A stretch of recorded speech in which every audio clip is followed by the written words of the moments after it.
about your impressions about first rehearsal, how it was. You was dancing a lot. It was 4 times, if I'm not wrong. Yes, I was like this after the 4th time.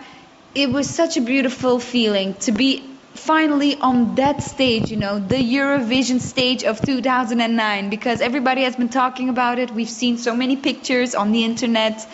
It's such a good feeling. I mean, I feel confident now because now, I feel how it feels to be there and to see everything, the lights, the cameras, just to experience the atmosphere of that area gives me a confident feeling. So I'm really happy that we did this rehearsal because my crew is also saying, wait until you do the first rehearsal, then you will feel much better. And that's the truth, because in the beginning I was so anxious and nervous, and I'm always nervous.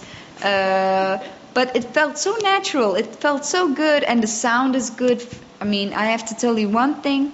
The people, the crew of the Eurovision and Eurussia is amazingly professional. I'm not telling this because I am in Russia, but it's unbelievable. It's such a big organization, and an applause for the crew, really.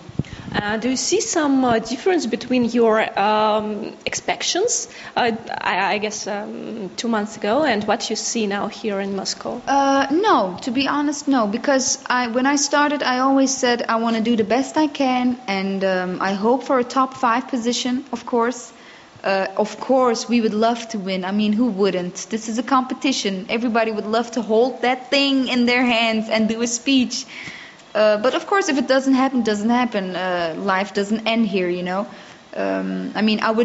I would choose to be 3rd and to be the best performer of the evening than to be the first with a performance like this and to be forgotten after a year. So winning isn't always that important. I just hope that people will vote for the performance, the song, and the artist, and not for the country. That's the only thing that I hope. If people like my performance, they should vote. If they don't like it, no problem. Don't vote for Turkey. No. Okay, if I'm not wrong, you're living in Belgium. Yes. But why you choose to be a participant from Turkey, not from Belgium? Well, it's very easy. We can take Celine Dion as an example. She's from Canada and she represented Switzerland so many years ago. So I don't think it matters because, and me, I have the 2 nationalities. I'm Belgian and I'm Turkish. So it doesn't matter. Even if they would ask me to represent, for instance, Germany or France or whatever, I think it's perfectly possible because we're all European people.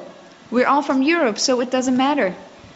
But I guess you know the group Copycat, who represent Yes. Belgium. What do you think about this Elvis guy? Well, to be quite honest, when I was in Belgium 2 months ago, I had this big press conference, and that was the first time that I got the chance to listen to Copycat. And what I'm seeing is Elvis.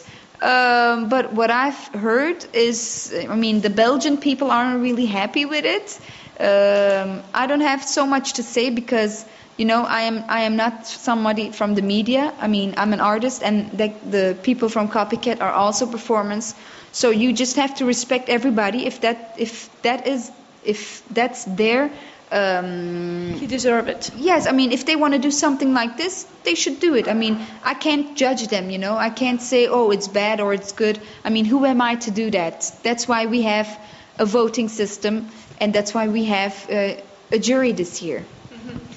During the press conference, you said that a few times you had the decision to leave the contest. You was crying and so on. Yeah. What was the reason? And tell a bit about this. Well, what I said there is that, we have visited so many countries, and I have done so many things since January because of the Eurovision. I have prepared my English album, my Turkish album, which will be released in May. The exact dates aren't in my head right now. So it has been a difficult road. Eurovision isn't easy to do, and you can choose to go to 4 countries, but we wanted to visit as many countries as we could, and we did. We visited around 14, 15 countries. But it's just, you're always together with one crew, and it's normal. You get emotional, you have to work so hard, you're tired, and there are a lot of things in your mind, the costumes, the dancing, the rehearsals.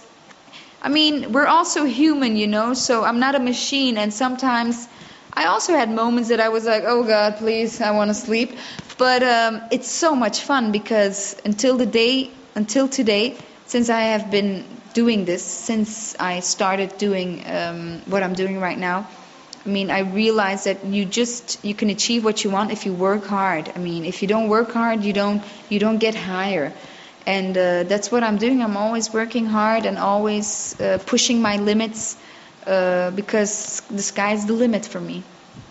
Say a bit about your dress on the show. Well, we're almost there with the dress. The dress is totally ready. There aren't so many stones on it, just a few.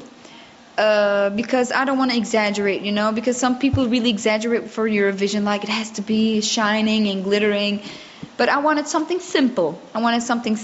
And the fabric, for instance, is really light because I'm really dancing a lot, and I don't want it to be heavy, you know, because the stage is so warm. Oh my God, we will be sweating a lot. So I'm happy that I chose an outfit like this one. But you will see it in a few days. Okay, I will looking forward.